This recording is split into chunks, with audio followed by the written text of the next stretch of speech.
Good morning guys, another update sa ating itinanim na pipino dito. Ayan, meron na siyang mga bunga, meron na ring mga bulaklak. Ayan din ang isa. Ayan, tara, ikutin natin ang mga pipino na ating itinanim dito. Medyo madami-daming puno ito na itinanim natin sa puno ng sako. Ayan, ay! Wow, mayroon din siyang bunga dito, oh. Maliit. Wow. Ito rin, oh. Ang ganda. So, medyo madami-dami na pala ang nagpapakita ng sign na mayroon na silang bunga. So, ayan. Oops.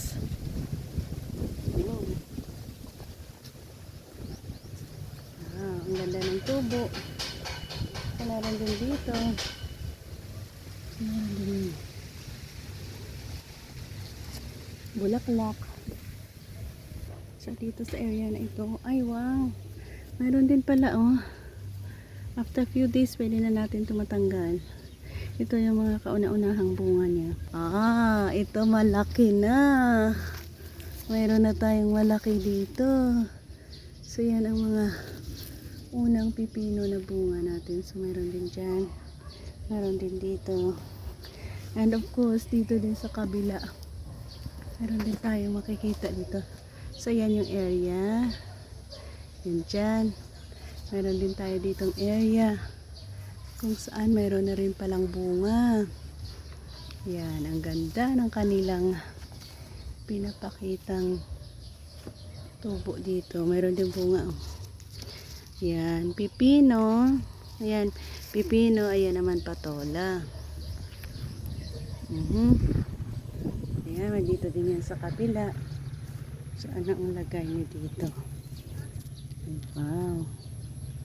Gandang sign ito, guys. Ayan, oh. May mga bunga na pala. Ayan din. Mga maliliit pa lang, pero meron na silang mga bulaklak, no?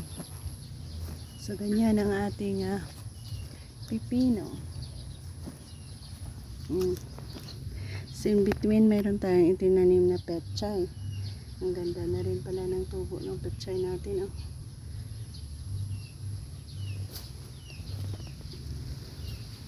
Ayan, at tayo ay aasa dito sa magandang leaves na i-grow niya. So again, na-update na naman natin ang ating itinanim na pipino.